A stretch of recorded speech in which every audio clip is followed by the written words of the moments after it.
this becomes critical for us. Because that would define the point when the revenue would be recognized. If I have spoken about an airport drop, it's the airport drop that matters. Right? And when we're talking about hiring a specific car, it is that make of the car, the brand of the car, that is the focus. Now we work on them, and then we come by use of assets by others, and for which the return could be my interest, my royalty, or my dividend. As far as my interest is concerned, I use something called an effective interest rate method. I'll explain that in a while in case you need to. Royalties on an accrual basis, and dividends as soon as the right to receive the payment has been established, I pick them up. Let's look into the effective interest rate method. I think all of us here have heard this term, and perhaps some of us have applied this term also. Effective interest rate method, a pretty formidable term. Yes, please. It is right to receive dividend when that dividend has been passed in general meeting. But I received after the... No problem. The moment it has been passed, you recognize. Yes. But if a company is having, say, thousands of stocks, so we need to keep on tracking that when the AGM has taken place, when the dividend is declared, rather than receive the dividend. Generally, what do we do? Once we receive the dividend, we account for it. Generally. So if a company is holding 1,000 stocks, I have a faint suspicion that they monitor those 1,000 stocks. The business of that organization is investment. So I'm sure. Now, usually you don't monitor. Usually as soon as it comes through, you get an information from the company's side that you have done. So now within that, in case you have not received the information and you have considered it only when you have received it, well, that was the time when you got the information. Right? Maybe you can use this interpretation, but you can't take it to a very long way. You can take it in a little exceptional way. Now, what's effective interest rate? Anybody would like to volunteer? What's an effective interest rate?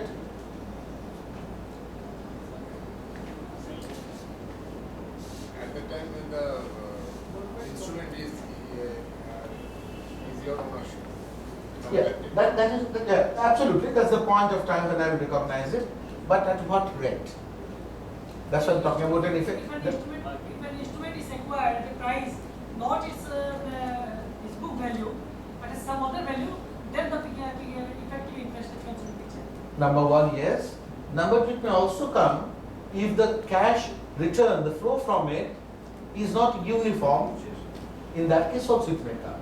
Now what I was trying to point out here is, all the standards, including Ind AS and IFRS and whomsoever I have read, uses the word effective interest rate, but generally they do not show us how to compute it. Right?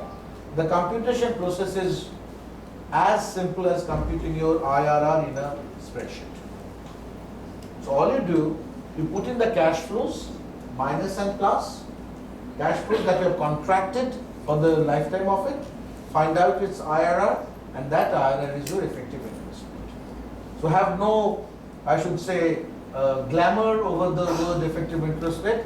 It is as simple, as pedantry as your internal rate of And as per that rate, the income will go. That's right. So what I will do now, I'll have an internal rate, and on the outstanding amount, I will charge that effective interest rate. So what we will find, over the period, this will balance out your contractual amount. Instead of having, based on the cash flow, a differential cash flow each year, since I am contracting for the entire year, it's a kind of an equalization across the period. That is income, this is the major difference, because then you will be having a That's correct. income booking as per the That's higher correct. rate. That's correct. So herein, a issue of reconciliation may would come in, because you are getting a contractual cash flow, whereas in your books you have accrued at a different rate. Yes. So the difference between the accrual and the cash flow either goes into covering up that discount amount that he was referring to. And this will have impact with the income taxes also. I would imagine. But as I told you right moments back, This interest income will come under the same salary. yes it will. Yes it will. So though I am receiving a different amount of cash flow, my accrual is quite different. And that accrual is not reflected in my contract. So whether, as he pointed out, when the income tax authority will be happy to admit that you found out something, your basis is not the contract, but your basis is an accounting standard, and I presume that's the reason we are getting accounting standards coming out from every authority. This is installment sale. This is a kind of installment sale. Yes, indeed.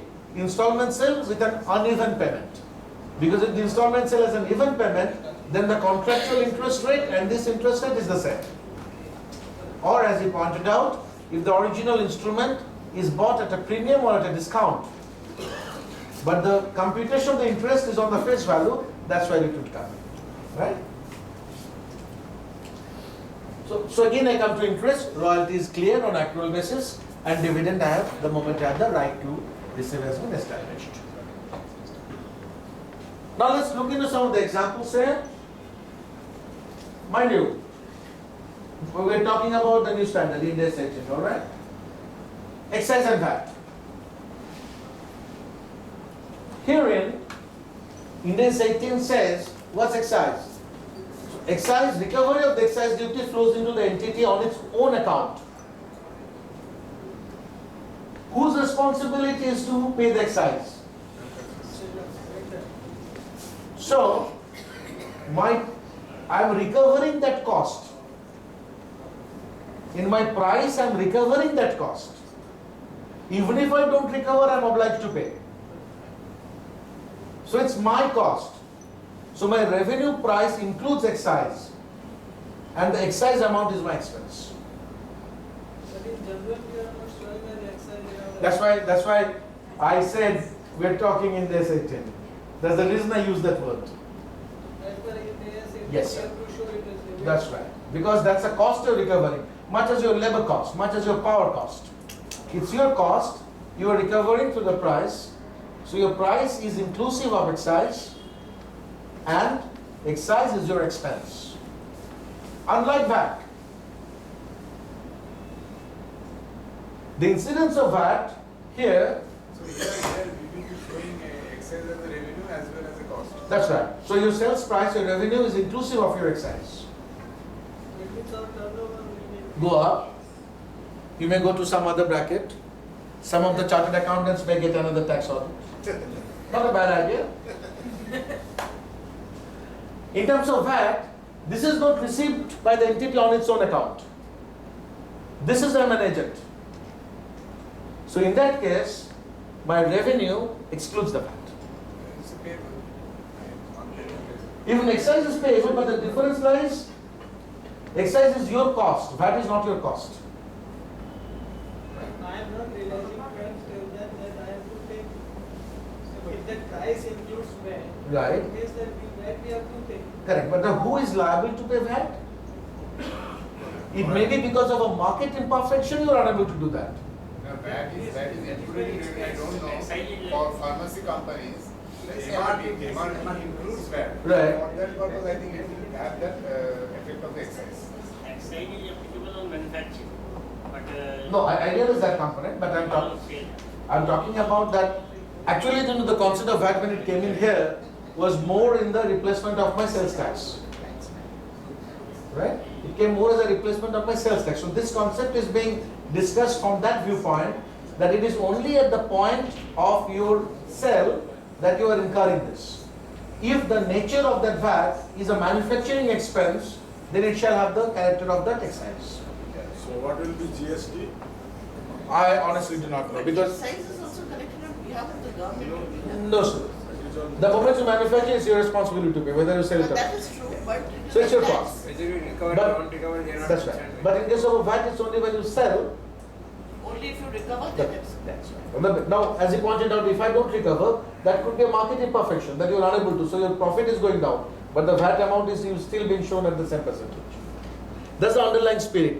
GST, I'm not very sure because it's a mixed standard. Right? So if the application of the GST, if the GST is on me, the nature, there's a spirit we'll have to follow.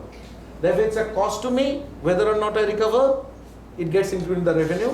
If it is not a cost to me, but I'm an agent for collection, in that case it comes out of the revenue. That is the reason because we are adding first excise and then deducting the excise and showing the net turnover. Net turnover. After the first we are adding the excise table, then the You see, that's a presentation issue. That part is a presentation issue. Yeah? Because in accounting, one part is I'm declaring that, and for a transparency, I may have a different presentation so that you are not under any confusion. Sorry. There is a financing component, as we just discussed. For example, here, somebody sold goods to 100,000 and allowed an extended credit period of 2 years. Imputed rate of interest is 10%. So nominal value of the cash receivable is 100,000. Fair value of it is, I got to take the 2 years. So 1.1, I divide and discount them back, and I get a value of 82,645. So the difference of 17,355 is my interest revenue. Over a period of long term, ultimately, some years there will be deferred tax assets, some years there will be deferred tax assets. Yes, absolutely, absolutely. So we kind of move like this. We amortize cost at the beginning is 82,645. We have an interest income. So I go in the second year, and at the end of the second year, my collectible amount is 100,000. So when I receive the money, I receive 100,000. My ledger stands at 100,000. That gets knocked off. But in my profit and loss, I have an interest earning and I have a pure revenue. So from my operating profit part, this goes into oops.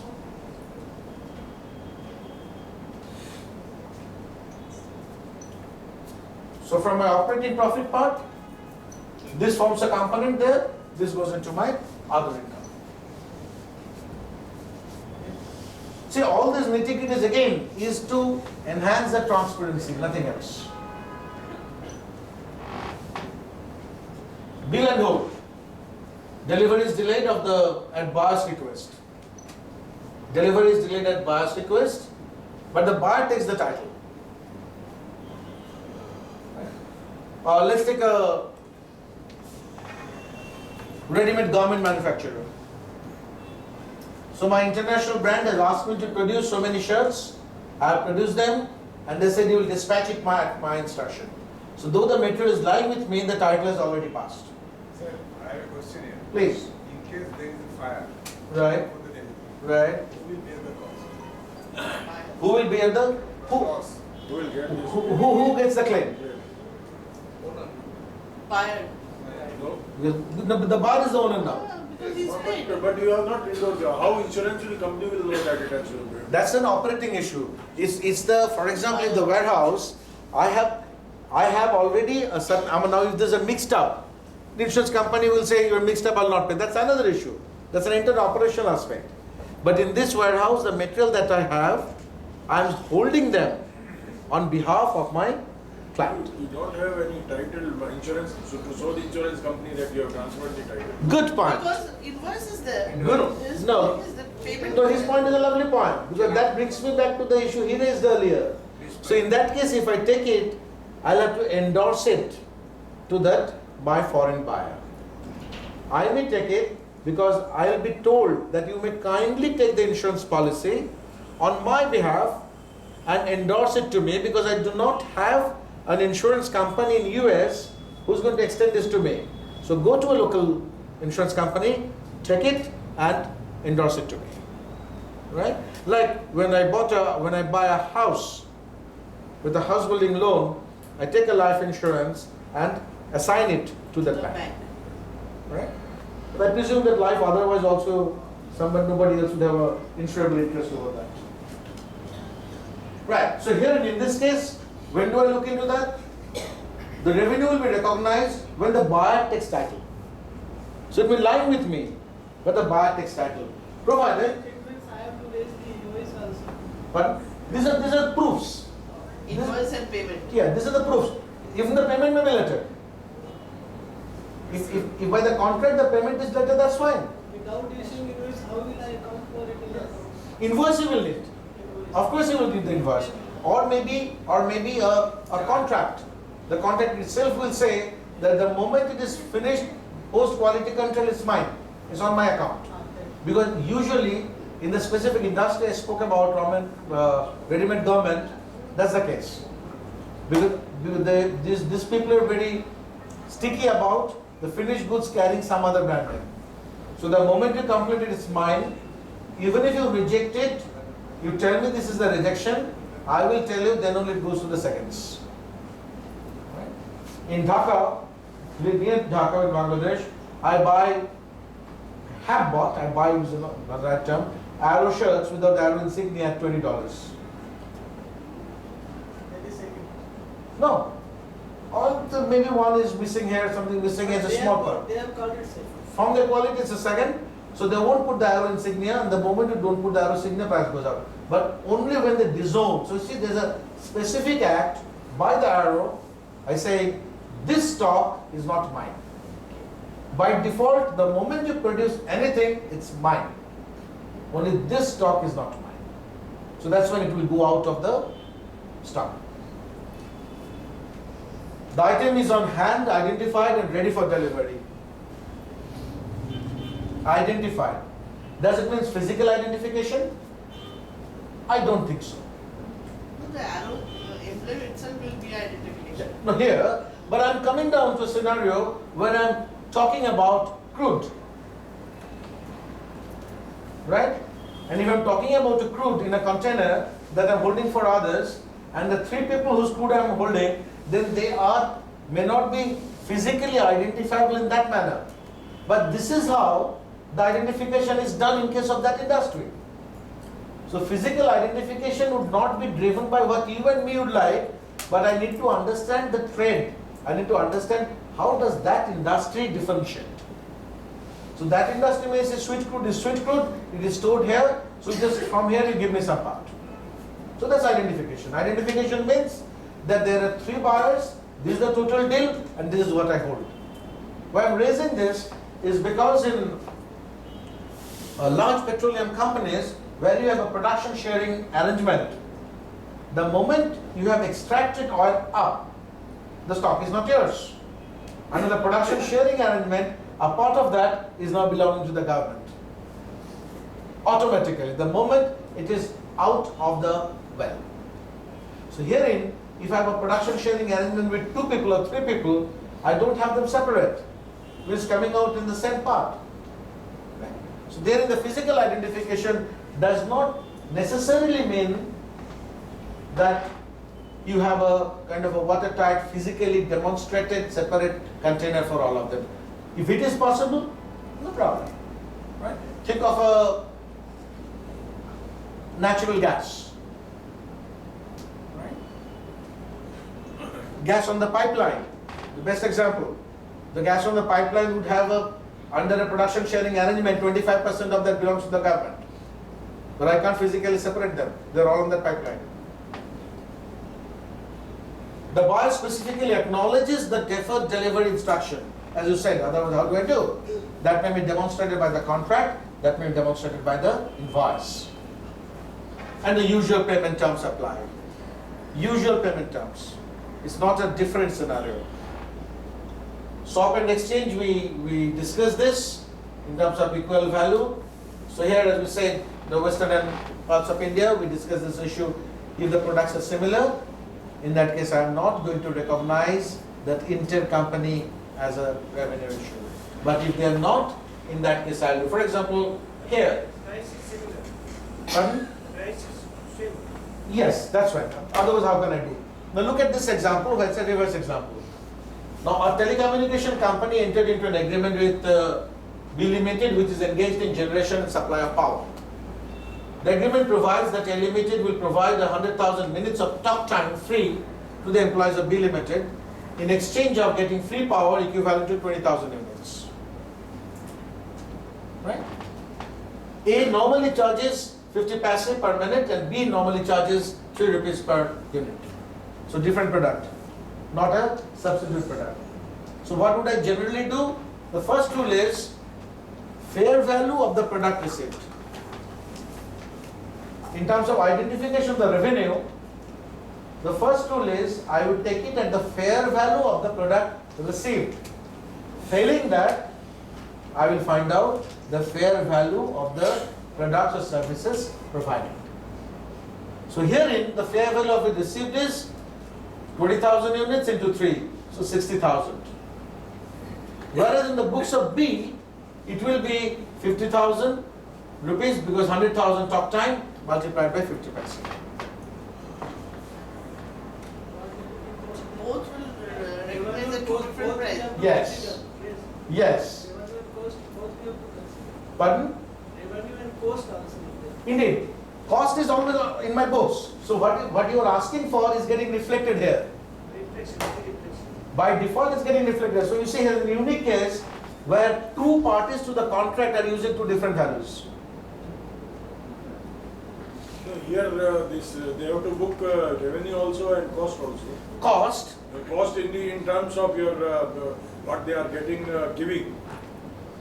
this, yes, you are correct. Now cost here is already included because in my cost cycle, the cost of generating this 100,000 minutes or this 20,000 units is already booked in my cost. The corresponding revenue is coming in a differential rate. Right? The cost is already there.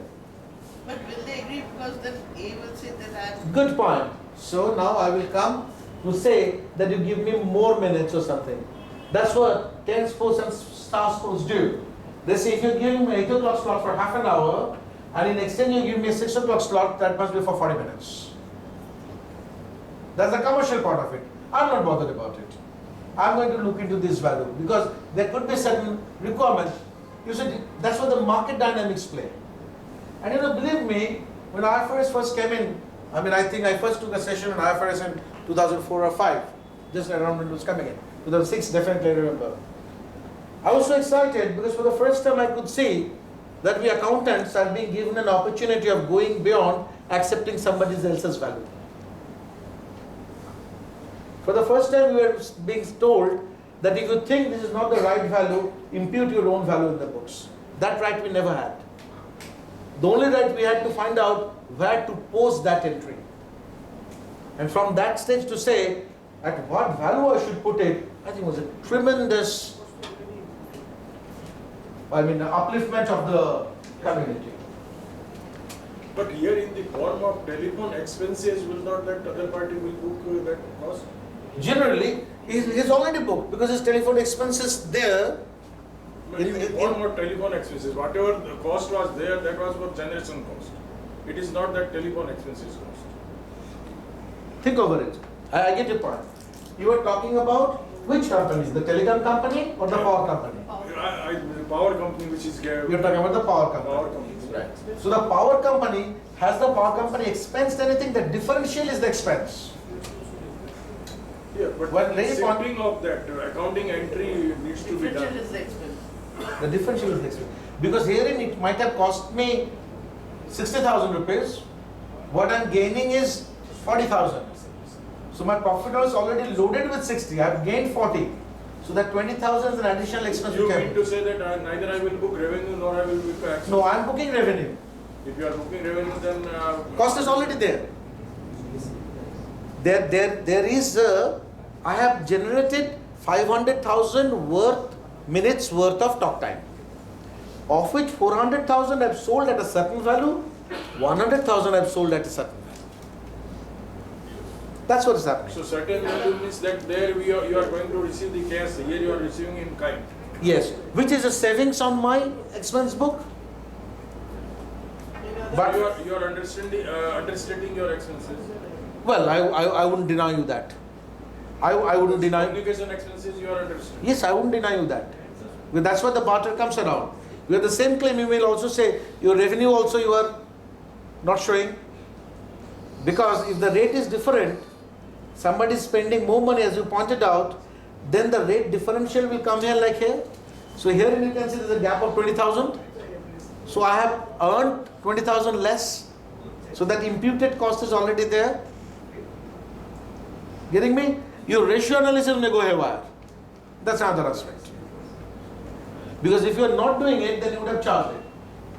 It means whatever am I getting against against the services provided to others. That will be accounted. You see, this, yes, you're correct. And herein, what happens here, this happens 99% of cases in industries which are fixed cost intensive. The incidence of variable cost is much low there. Media, fixed cost intensive. How much does it cost to print a newspaper? How much does it cost to make another extra phone call from the viewpoint of the supplier? How much does it cost to deliver one more unit of power?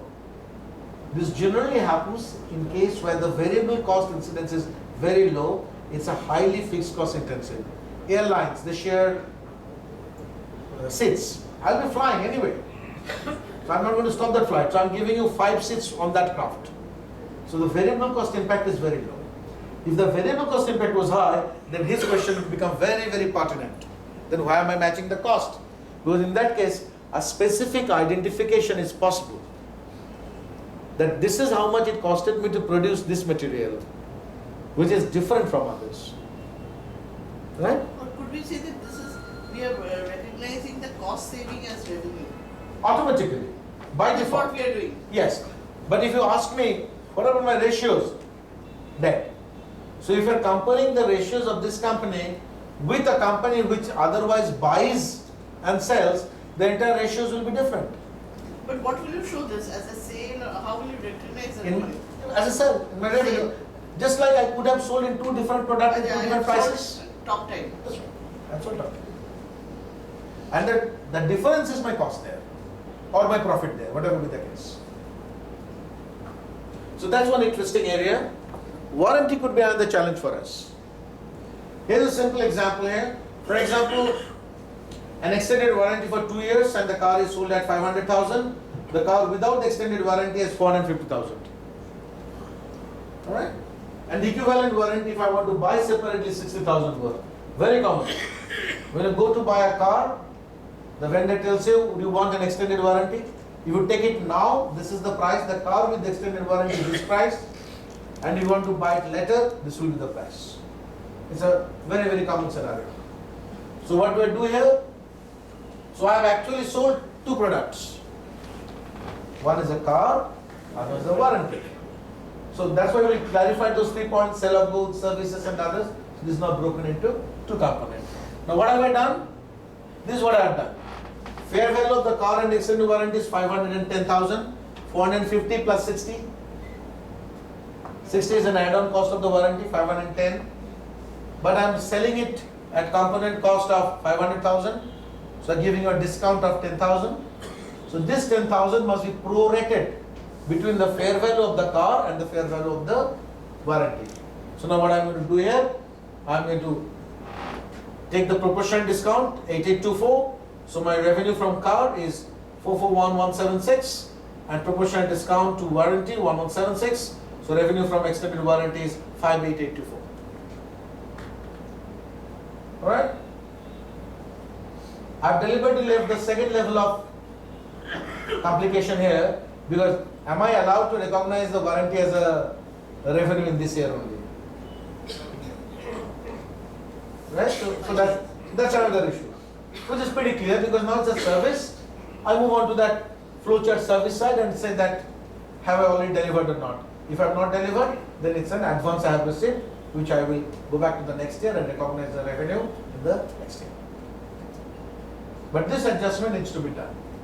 So those of us who are working with the car automobile industry or dealers, right, get ready for a fight. Can we have an interest discounting on this? Can you have a? Interest discounting? Oh yes, you may. I You may. received the extended warranty of 60,000 after 1 year. So that I am receiving right now. If it is separately identifiable, reliably measured, by all means.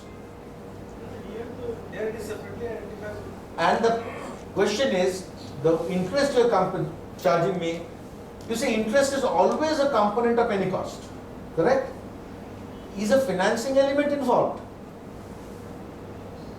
Accounting is different. Directly I am getting the benefit that I am getting the money 1 year early. So did the manufacturer of this part. Oh, you're talking about that part? Oh, of course, yes. Of course, yes. Because that's not governed under here, that's what I'm keeping shut. That moves under 109. Under 109, you will fair value it. You fair value it and you will bring it back to the current price, and in the next year you bring back the financing cost and it's the same value. Oh yes, of course yes. Are we okay? Yes. Are we reasonably confused? Yes, please. In the automobile industry, there is a practice of giving. Why don't you be seated, sir? Giving back the old car and getting a reduction in the price. Right. Would it be treated as a partial barter or would it be treated as a discounting, applying these costs? Oh, that's I would think there will be two distinct entries. That's a sell and that's a buy. Is the ledger net off that's happening. So one is a receivable, one is a payable. You are netting it off. Yeah, but to the customer, the end price which is quoted is after giving the value of this. He gives you a separate document. He gives you a very clear declaration of how much price is he paying you for that car. Right? And you execute a separate sell instrument to him. So I would imagine from the accounting and auditing viewpoint, they're two distinctly separate transactions. In one case, both are becoming a financial instrument, one an asset, one a liability, and a financial instrument said that you can set it off if you have the right to do so. So I think that we are following 109 there.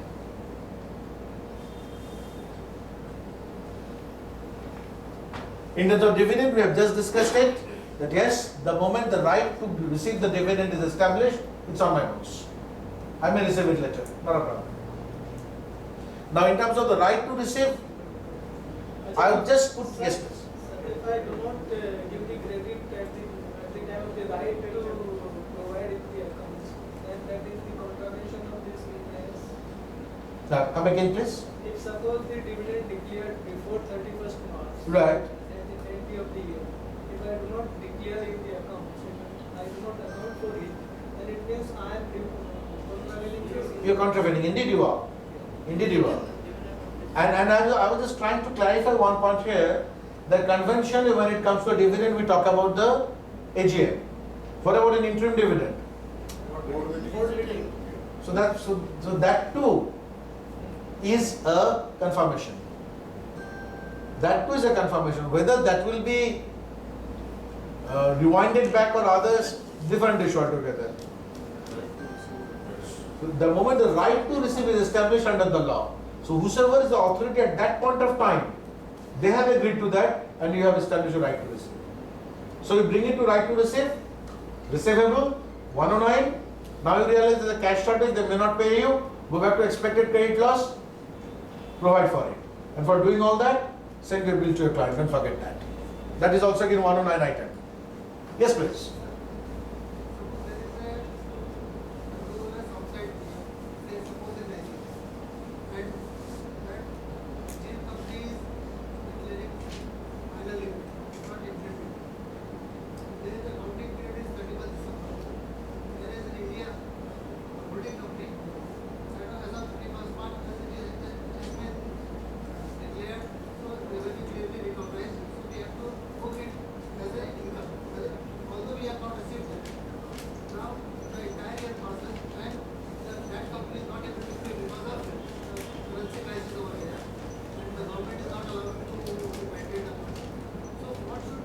Remember my first slide? On the very first slide we discussed this, we said that recognized revenue, and subsequently we see if the collectability of the revenue is in doubt. In that case I provide for it as an expense. That means I write it off. Right?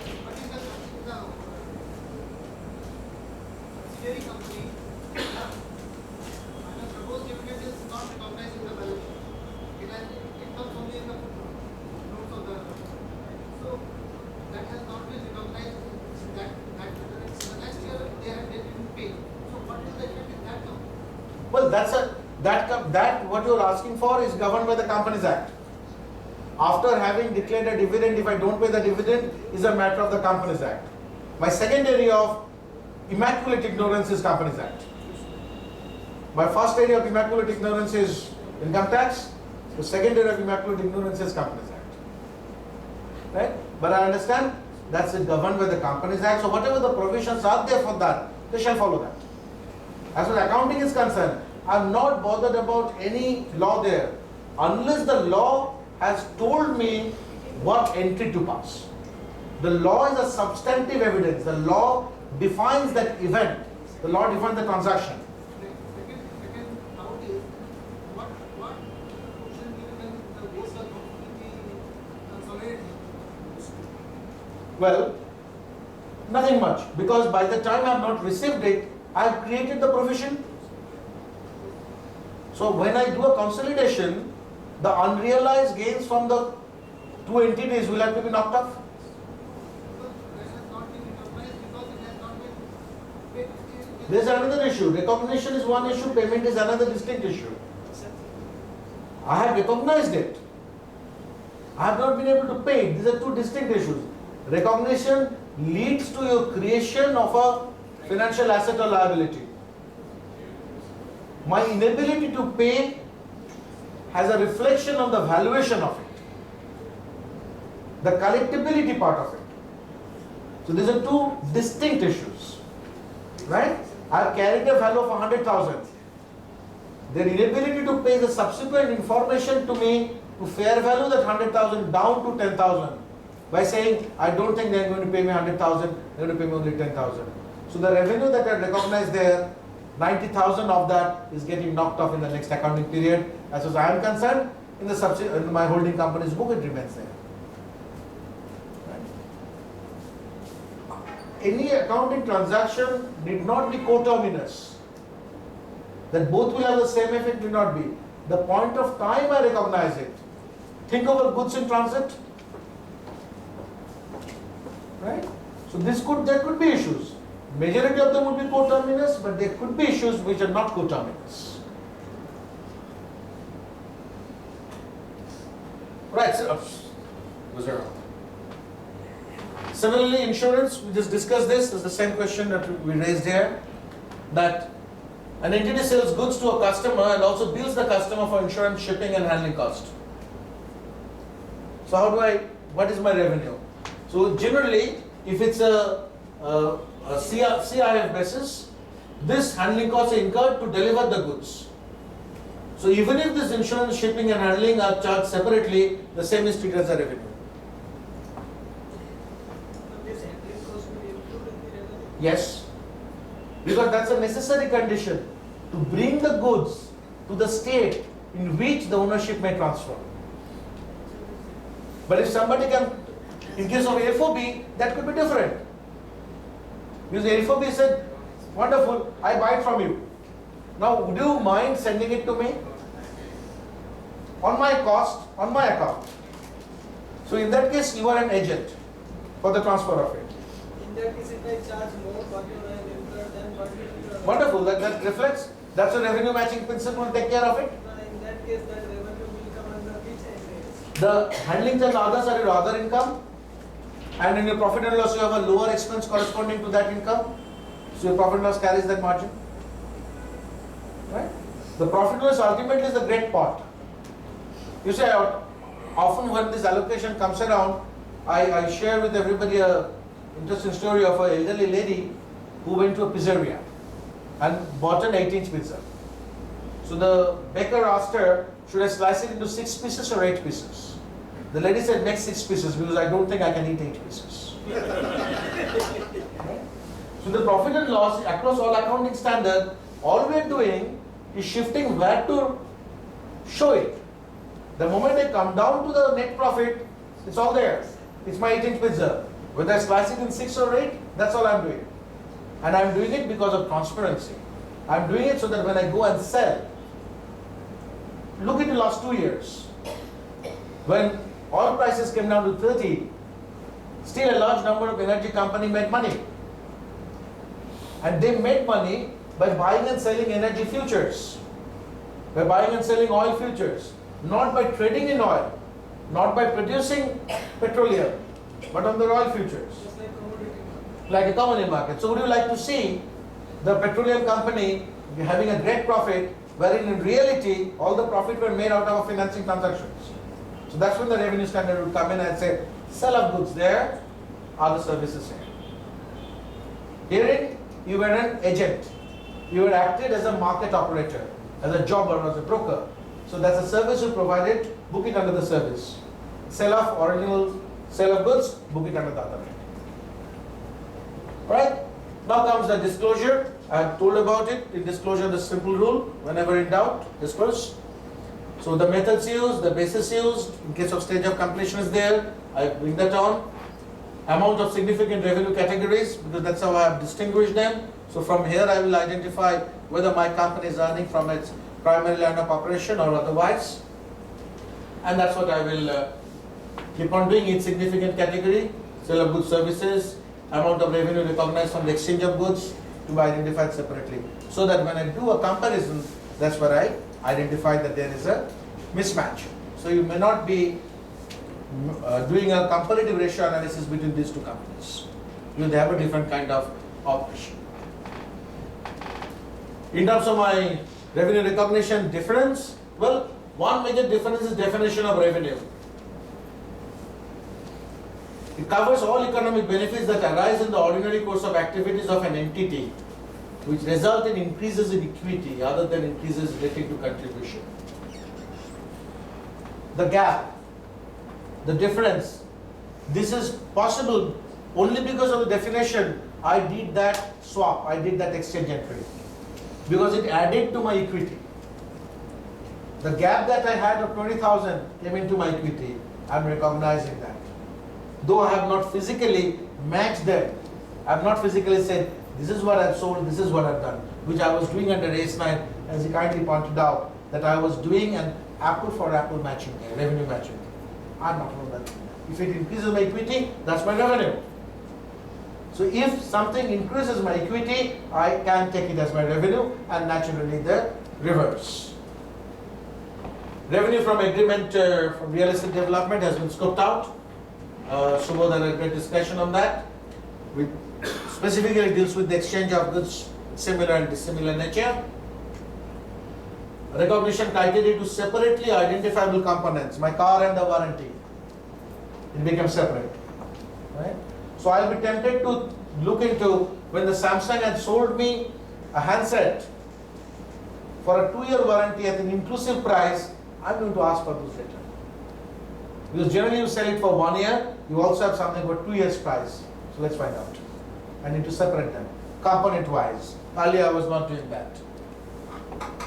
In case of rendering of services, it's not only completion method, and it requires the recognition of revenue on a time proportion earlier, but now I'm talking about an effective interest rate. You know, very broadly, very broadly, the difference between a time proportion and an expected interest rate is the first one is a simple rate of interest, the second one is a compounding rate of interest. Very broadly, I will go through this argument in at least 9 out of 10 cases. There could be 1 or 2 cases where I will get stuck.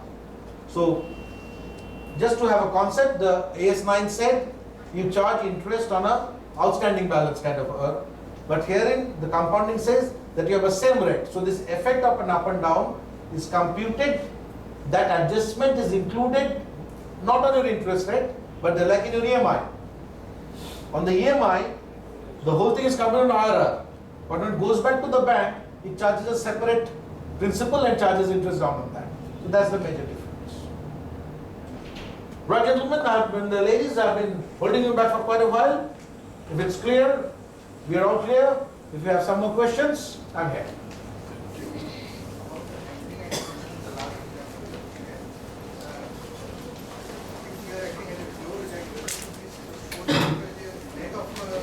No.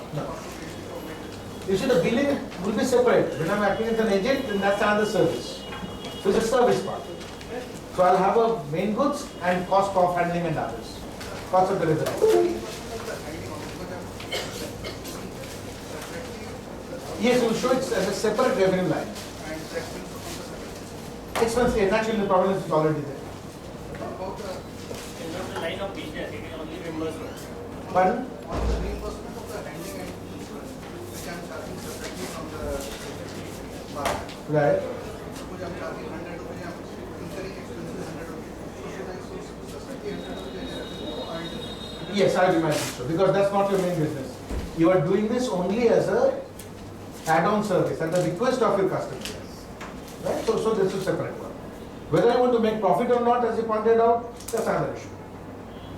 So clarify on that portion, VAT charged on the invoice, like I'm charging. All right. You see let's not use the word VAT now. Let's say, at what point is that tax due? Am I an agent of the government and collecting the tax and giving to the government? Or is the tax due from me? If it is due from me, it's my cost. Correct? Like excise. So I will always show my sales price inclusive of excise, just like my manpower cost and any other cost. But if the other item I'm collecting merely as an agent, in that case, I will not show it as a part of my revenue. When I'm merely collecting as an agent, so that's not my revenue. I might acted as an agent, collection agent. So if the nature, say, like a sales tax, the VAT is here, is equivalent to the sales tax. So therein, if I would not have sold, I wouldn't have collected this. Not my expense. Somebody else is paying it to me to give it to the government. Excise is my expense. So that's the difference. You're most welcome. So like that illustration like telecom company and the Right, you want to go back? power company. Okay. So you said that fair value can be measured, we will take 60,000, 40,000, otherwise we will take. First is what I will do, I will take the fair value of the consideration I have received. Yeah. That will be my revenue. So okay. Now if some of the products are same, like you give, I will not take anything. so my expenditure will be there. Well, I am not taking this transaction separately. I have already sold it. Then I am going to treat them as whatever value I have sold that's coming around. Just think over it. My expense is already there. And what have I sold? To somebody else. In case of that barter, I have sold it to somebody else. So therein I am going to show it. This inter-transaction I will not consider. Because what would happen? So to whom I will debit? In my books to the debit. Because my revenue would increase, my cost would also increase. So it knocks off. So that is okay, but to whom I will debit? Nothing. It's set. Got it? Because herein if I charge something that comes around, so here is a product on which I have spent money. Similarly, here was something for which I could have spent something more which I have not. So I am not recognizing his thing as my cost. Okay, okay. Got it? So I am not saying sale of telephone minutes, nor am I saying cost of power generation. That's what's been done.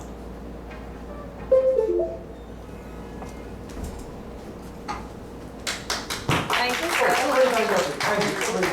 Well, I feel privileged of being given the opportunity of offering vote of thanks on behalf of VIRC ICAI. We are thankful to the learned speaker C.A. Arif Mohammadji. As a token of honor, I would request C.A. Prem Bhafna, please come up on the dais and offer a memento to the great speaker C.A. Arif Ahmadji. Thanks a lot, sir, for coming over here. Thanks to the audience. Thank you.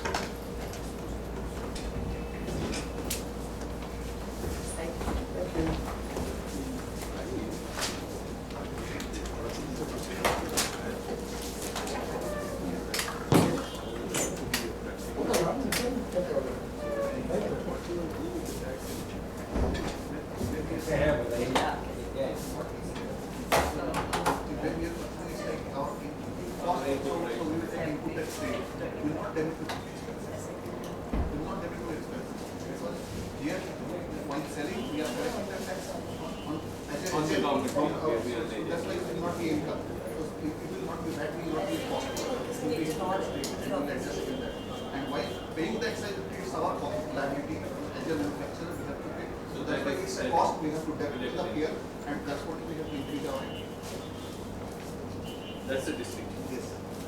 Whose liability is this? Yes. Ultimately, whose liability is this? Whose finally ultimate liability? Whether we are payable as our own